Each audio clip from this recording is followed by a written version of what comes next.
Bueno, como consideran que soy de la casa, me dicen que me presente yo mismo. Buenas tardes.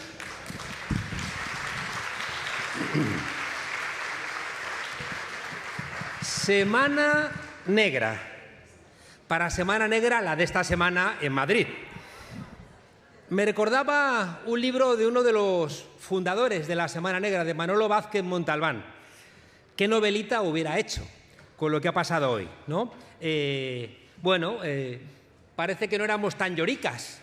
Parece que no es que nos estuviéramos quejando porque, como me dijo una vez Soraya Sáez de Santamaría, que me la encontré delante del Congreso y le dije, oye, rebajad un poquito los ataques, ¿no? Y me dio unos golpecitos en el hombro y me dijo, ¿qué piel tan fina tenéis?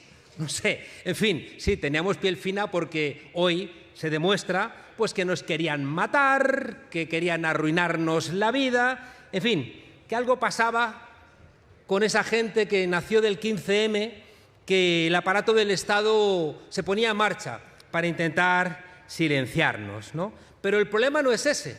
El problema no es que España se acostara franquista y se levantara demócrata y que, como decía Vázquez Montalbán, nos siguen oliendo los pies y los sobacos a franquismo, sino que después de saberse que el comisario Villarejo le dijera a Dolores de Cospedal pues que somos unos hijos de puta y que iba a arruinarnos la vida, que se iba a inventar pruebas falsas y que la ministra de Defensa diga «las quiero».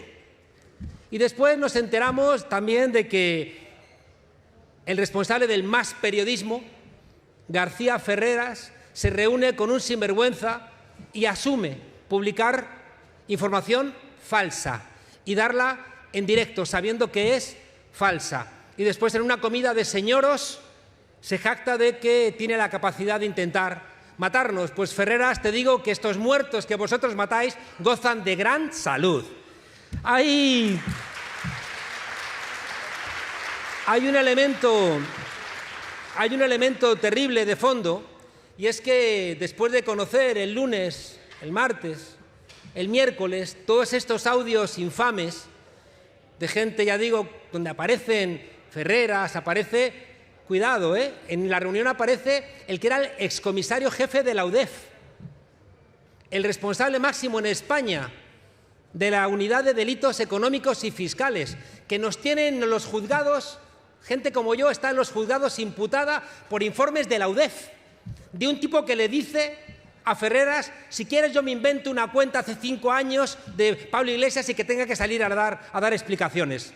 Por esos informes estamos la gente de Podemos imputados. Y dejadme decir una cosa aquí en Asturias, es verdad, han ido contra Pablo Iglesias, han ido contra mí, pero también han ido contra todos los militantes y contra todos los votantes de Podemos en pequeños pueblos y en pequeñas ciudades. Gracias por haber aguantado toda esta cantinela de mentiras, porque ha sido muy difícil para vosotras y para vosotros aguantar tantas mentiras todos los días en todos los medios de comunicación.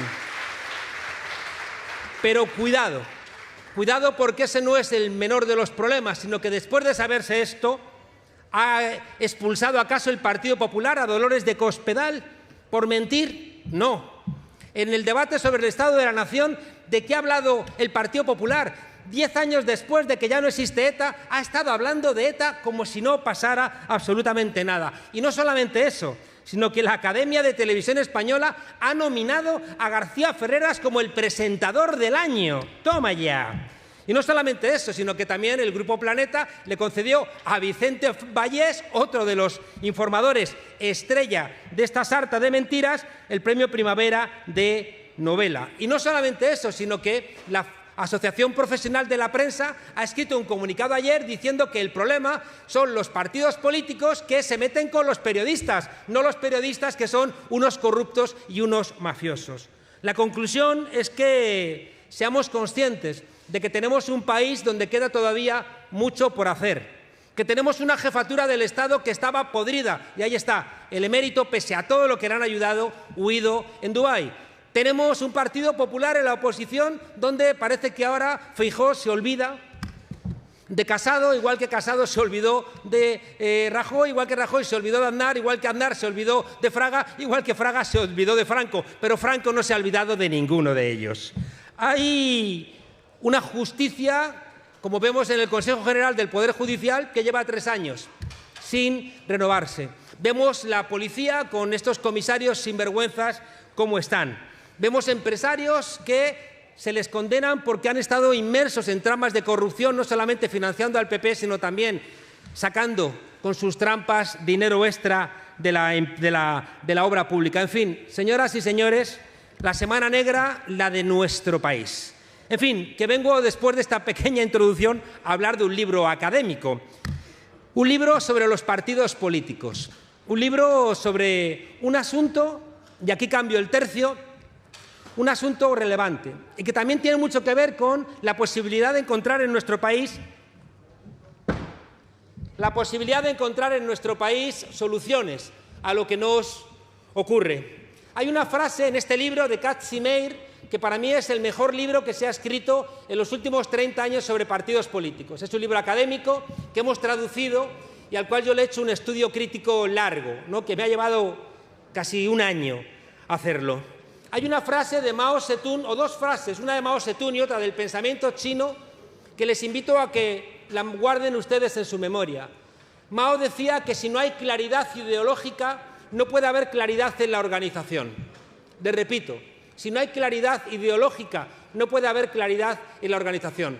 Por eso las fuerzas políticas progresistas o de izquierda están con esos jaleos constantes y permanentes en sus organizaciones. En cambio, en las fuerzas políticas de la derecha puede ocurrir cualquier tipo de barbaridad y no están desordenadas.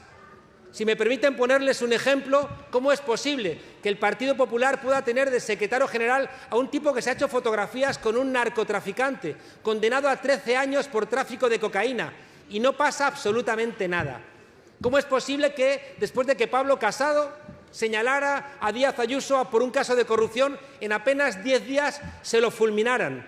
¿Está acaso débil el Partido Popular? No, en absoluto. ¿Está acaso débil el Partido Republicano en los Estados Unidos después de que Donald Trump, que ahora le están señalando como el responsable, intentara asaltar el Capitolio y anular las elecciones? No. En cambio, en todos los países del mundo las izquierdas están reguleras, por no decir en muchos lugares hecha unos zorros. Fíjense ustedes que en algunos lugares está cambiando el ciclo y están ganando fuerzas políticas de la izquierda, pero están ganando con frentes amplios. En Colombia, por ejemplo, recientemente Petro, ganan con frentes amplios, pero enfrente tienen fuerzas políticas de la derecha muy contundentes, con casi el 50% de la votación. Quiero con esto plantearles que si no hay una claridad en el momento político en el que estamos, va a ser muy difícil que los partidos políticos progresistas puedan ofrecernos ningún tipo de alternativa. Katzimeir, en este trabajo, establecen una categoría de partido político que ya está en todos los manuales de ciencia política. Se plantea que los partidos en el siglo XIX eran partidos de cuadros. A comienzos del siglo XX, cuando se extiende el sufragio, se convierten en partidos de masas. Después, en los años 60, 50, 60, 70, se convierten en partidos atrapalotodo, es decir, en partidos ya transversales que se van diluyendo ideológicamente. Y después, que es la tesis central de este libro, dicen que los partidos se cartelizan. Es decir, se hacen como un cártel donde pactan una serie de elementos que tienen mucho que ver con el bipartidismo y donde el resultado final es que los partidos dejan de estar en la sociedad y los partidos están en el Estado. Es decir, dejamos de sentir que los partidos sean parte de la vida social, de la sociedad civil, y se ubican en el Estado, porque además es cierto, los partidos políticos son los que gestionan el aparato de un Estado que en Europa está controlando entre el 40%, a veces el 50% del Producto Interior Bruto. De manera que cuando un partido político se mete en el Estado, olvídate de que van a tener tiempo para otro tipo de gestiones. Para mí es muy importante plantearles que todo empieza en 1973 y en el libro, en la introducción, lo señalo como un marco teórico muy importante, porque en el año 73 es la guerra del Yom Kippur. Se parece mucho a lo que nos está pasando ahora. Atentos, la historia no se repite, pero suele rimar. En 1973 es la guerra del Yom Kippur, suben los precios del petróleo. 1973 es cuando se da por roto el acuerdo de Bretton Woods, que es un acuerdo de 1944 y 1945, donde todos los países del mundo se ponen de acuerdo para vincular las monedas al dólar y al oro. 1945 y Bretton Woods es el que inaugura lo que se llama la etapa del capitalismo organizado, que va a permitir en Europa los estados sociales, en América Latina los estados desarrollistas. Eso se da roto en 1973, cuando se declara la libre circulación de las monedas. 1973 es cuando damos por comenzada lo que llamamos la globalización neoliberal, que es muy fácil de entender qué es eso del neoliberalismo. El neoliberalismo es una sociedad con apertura de fronteras, es decir, donde los tratados de libre comercio permiten que los productos de fuera entren, sean productos comerciales o productos financieros. El modelo neoliberal es el momento en donde se justifica la venta de todos los bienes públicos. Es cuando comienza el desmantelamiento que había empezado en los años 30 del siglo XX. El modelo neoliberal plantea desregular el mundo laboral. Por eso la reforma laboral reciente en España era la primera reforma en 20 años que no quitaba derechos a los trabajadores. Y también el modelo neoliberal lo que buscaba era desregular el mundo de las finanzas.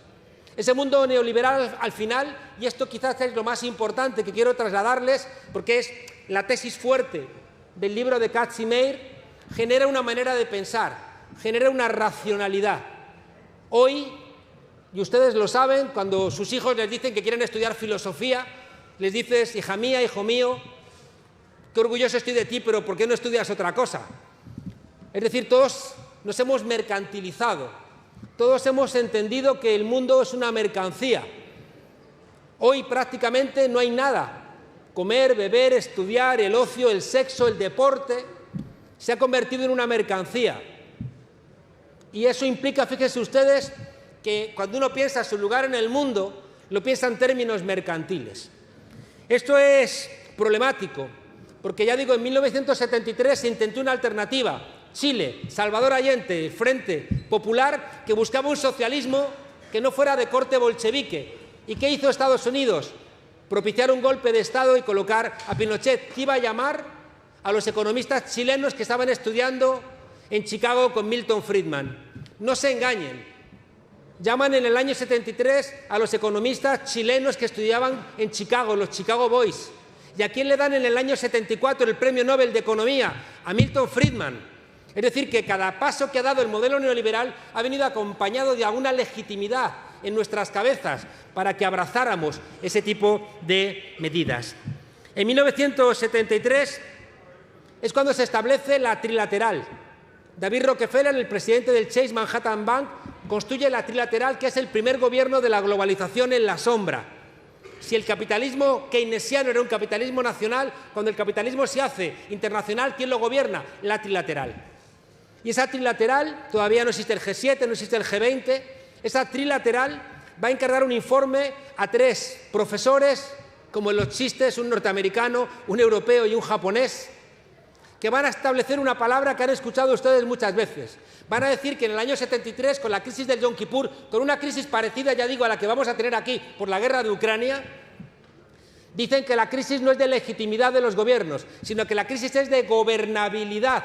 Es decir, que la gente está ingobernable y, por tanto, no hay que ir contra los gobiernos, sino que hay que ir contra la gente porque hay un exceso de democracia. En ese informe del año 75 que pide la trilateral, principalmente a Huntington, se plantean 2 cosas que están en el corazón de este libro. Se plantean que los medios de comunicación es la última vez que tumban a un presidente de los Estados Unidos. En el 73 es el Watergate. En el 73, Woodward y Bernstein tumban al presidente de los Estados Unidos. Y las élites norteamericanas dicen es la última vez que 2 malditos periodistas, nada que ver, por supuesto, con Ferreras ni con Inda, sino 2 periodistas de verdad, tumban al presidente de los Estados Unidos. Y dicen no puede volver a ocurrir. Y también dicen otra cosa. Hemos perdido la guerra de Vietnam, van a plantear en ese libro del 75, porque en todos los informativos, por supuesto, no saldría en el de Vallés, en todos los informativos salen los cadáveres de los jóvenes norteamericanos envueltos en la bandera, regresando cadáveres de Vietnam. No puede ser que los telediarios pongan a la opinión pública en contra de la guerra y, por tanto, tenemos que controlar los medios de comunicación. Año 75. Se plantea el control absoluto de los medios de comunicación. Y en ese informe del 75, que es el corazón de este libro, se plantea hay que enfriar ideológicamente a los partidos políticos, hay que convertirlos en organismos técnicos, hay que sacar a los estudiantes de las universidades y llevarlos a la formación profesional. Y al mismo tiempo y en paralelo, los militantes tienen que dejar de financiar a los partidos políticos. Hay que financiarlos desde las empresas privadas y desde el Estado, para que los militantes no influyan en la línea ideológica de los partidos. Hay que convertir a los parlamentos, dicen textualmente, en órganos técnicos y no en órganos de discusión ideológica. Al final, fíjense ustedes, han construido unos medios de comunicación como los que tenemos, cargados de adoctrinamiento y de mentira, y han construido unos partidos. La expresión de Katz y Meir son partidos cartelizados. ¿Qué significa la expresión el cártel? Pues significan que hay una serie de reglas que quien no las cumple no juega. Una serie de reglas donde los partidos políticos tienen la obligación de comportarse y no discutir determinados asuntos. Hay determinados elementos, piensen ustedes en España, por ejemplo. No se discutía la monarquía, no se discute el sistema económico, no se discuten las privatizaciones, no se discute el modelo europeo. Y si había alguna fuerza que lo intentaba, se le permitía siempre y cuando no hubiera peligro de que gobernase. Pero recuerden ustedes lo que le pasó en España a Julio Anguita cuando pudo gobernar. Cuando Felipe González tuvo que escoger entre Jordi Pujol o Julio Anguita. Dispararon contra Julio Anguita de una manera también brutal, hasta que lo desactivaron políticamente. Igual que ha ocurrido ahora en España, cuando había una fuerza política al margen de esta cartelización, donde estaban el Partido Socialista, el Partido Popular, pero cuidado también el Convergencia y Unió y el Partido Nacionalista Vasco, que construían ese cártel donde determinadas cuestiones, ya digo, no se discutían. Cuando entra una fuerza política a discutirlo, se pone en marcha todo el aparato de las cloacas para impedir que esas fuerzas lleguen a sentarse en el Consejo de Gobierno.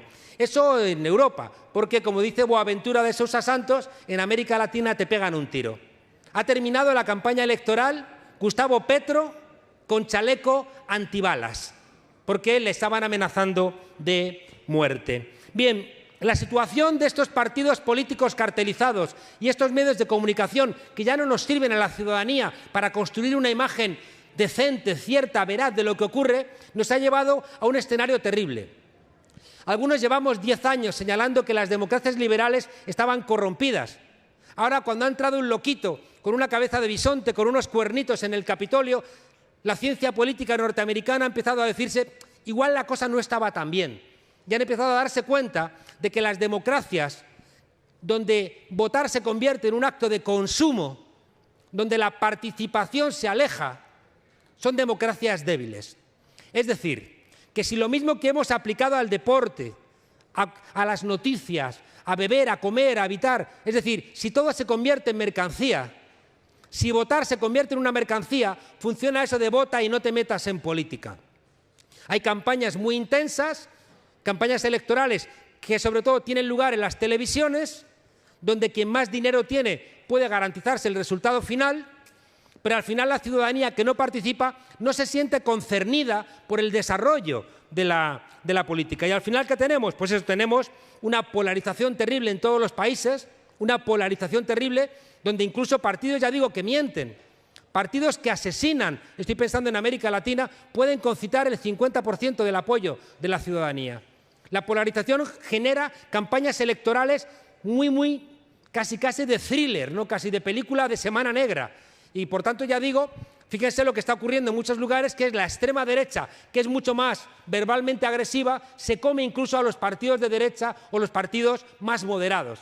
Y Kast se come a la democracia cristiana chilena o Bolsonaro se come a la derecha brasileña o, yo qué sé, Milei termina casi prácticamente comiéndose a Macri. O aquí nos encontramos con que Vox va infectando al Partido Popular hasta el punto de que el Partido Popular puede recuperar el voto de Vox porque ya el votante de Vox dice ya puedo volver a votar otra vez al Partido Popular porque ya está representando lo que antes me representaba Vox. Al mismo tiempo, fíjense ustedes, es uno de los problemas que plantean Katz y Meir. En el estudio de todos los países prácticamente del mundo se da la volatilidad del voto. El voto entra en una suerte de promiscuidad. Hay gente que puede pasar a votar desde la izquierda a la extrema derecha, ¿no? Y eso es un desastre. Y cuidado, pasas de votar de la izquierda a la extrema derecha, pero lo contrario no se da. Por tanto, lo que se está planteando es que el siguiente momento a la cartelización de los partidos deviene en un populismo de derecha o de extrema derecha, que es donde ellos dejan el libro y es donde yo empiezo mi prólogo.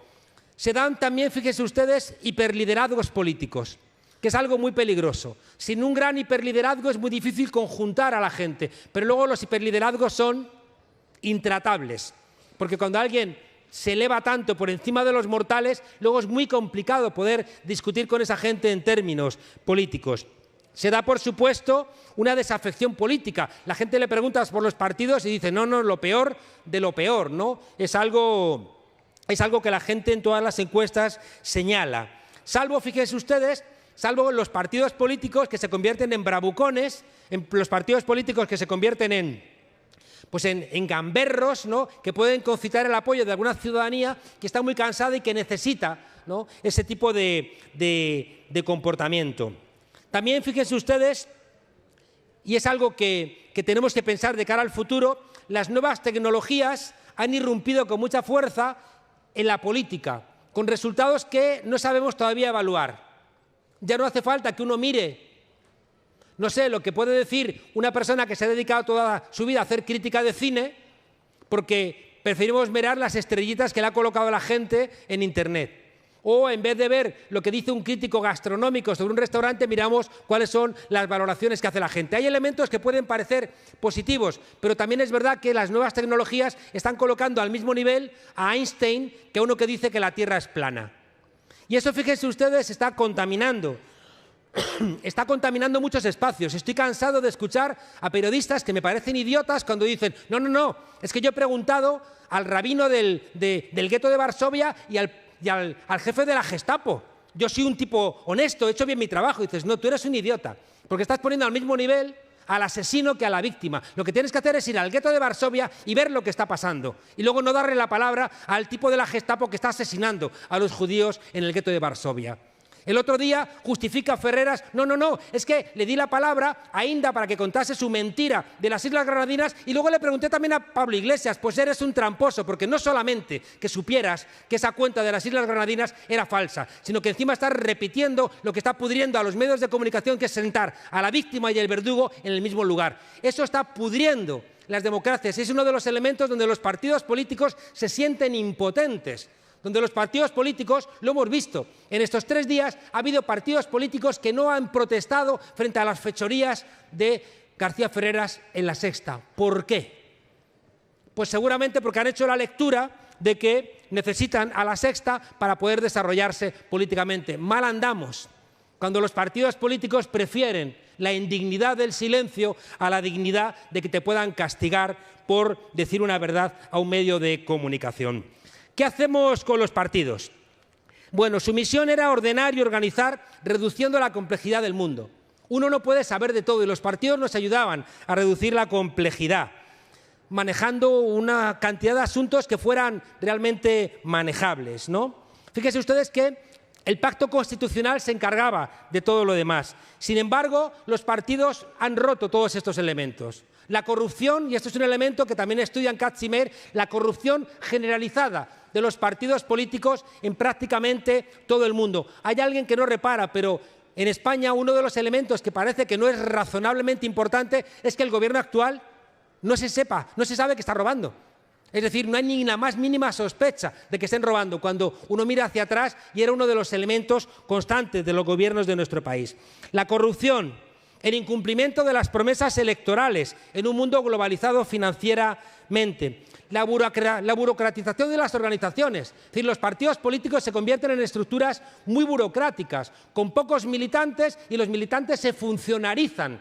Y al final hay peleas porque la gente que está colaborando en un partido se cree con derecho a que le nombren funcionario ya permanente en ese partido. Y es una confusión terrible, ¿no? Al final, ya digo, hay una colisión entre los principales partidos que en España se expresó, ya digo, en el bipartidismo. ¿Qué ocurre? Que la gente lo que quiere es una representación directa. La gente lo que va a reclamar es que haya formaciones políticas que las sientas más cercanas. Pero cuidado, porque eso nos puede hacer desembocar también en lo que llamamos populismo. Es decir, en una suerte de demagogia donde les pongo una sola frase como ejemplo. En Madrid, el populismo llevó a que muchos madrileños y madrileñas votaran libertad y ahora les están dando becas a los ricos y cierre de la sanidad pública. Creo que es un ejemplo muy claro, ¿no?, de este ejemplo del populismo, donde te construyen casi siempre sobre la base de la nación, una nación que es excluyente, que necesita enemigos constantemente para sentirse buenos españoles, buenos húngaros, buenos polacos o buenos norteamericanos. Necesitas odiar a otros, pero ya digo, en nombre de esa nación y en nombre de la supuesta libertad, lo que estás haciendo es simplemente reclamar tu privilegio. El otro día leí una encuesta que me puso los pelos de punta. Gente que usa servicios de prostitución, ni siquiera ocultándose, sino diciendo: sí, yo quiero usar servicios de prostitución en nombre de mi libertad. Y en nombre de mi libertad yo pago, y la persona prostituida también, en nombre de su libertad, se prostituye y me cobra, ¿no? Entonces, fíjense ustedes cómo desaparece cualquier tipo de fibra moral por la mercantilización que estaba planteando. Bien, ¿cómo? Hemos empezado el 25. Hemos empezado el 25. ¿Aguantaréis 5 minutos más? 5 minutos. Termino. Uno de los problemas que plantean Katz y Meir en este libro es que estamos luchando contra un sentido común. Por eso le cuesta tanto a la izquierda pelear, porque está peleando contra un sentido común. También las fuerzas de la izquierda están infectadas del modelo neoliberal. Eso que les planteaba hace un momento. ¿Cómo es posible que fuerzas de la izquierda no hayan salido a decirle: Ferreras, eres un sinvergüenza? ¿Por qué? Porque de alguna manera entienden que es justo que esté mercantilizado el campo de la comunicación y por tanto deciden no hablar. En el libro hacen una cosa que lo piénsenlo ustedes. Miran los partidos desde 3 caras: las bases de los partidos, la organización de los partidos y los miembros de los partidos que están en las instituciones públicas. Y la idea de la cartelización lo que dice es que los que mandan ahora mismo en los partidos no son las bases, no son los miembros del partido que están en la organización del partido, sino que son los miembros del partido en las instituciones públicas. Y eso es uno de los problemas que tenemos en todas las organizaciones políticas del mundo. Termino planteando que el modelo neoliberal tiene una utopía que pasa por decir: todo lo que ustedes sueñen, todo se puede convertir en un derecho, siempre y cuando se mercantilice. Que usted quiere ser padre o madre sin parir, pues puede usted comprarse el vientre de una mujer ucraniana. Bueno, de ucraniana no, porque ahora ya no quieren a los niños, porque como hay guerra y no vienen, ya tienen a lo mejor 3 o 4 meses y ya no los quieren, ¿no? En esa locura, ya digo, de mercantilización, en una utopía mercantil que es la utopía que expresa la derecha. Mientras que el populismo va a asumir ese planteamiento, pero las fuerzas alternativas no han construido todavía su utopía. ¿Cómo nos reinventamos? Que es el corazón de lo que yo intento contar en la introducción, porque Katz y Meir desembocan, después de 30 años estudiando a los partidos, en una suerte de pesimismo que a mí me molestó. ¿Cómo es posible que el mejor libro sobre partidos políticos termine con este pesimismo? Que parece que tenemos que resignarnos a los partidos cartelizados o al populismo de estos tipos que pueden decir cualquier tipo de barbaridad. Y yo planteo en el libro que no, que hay una salida que tiene que ver con el partido movimiento.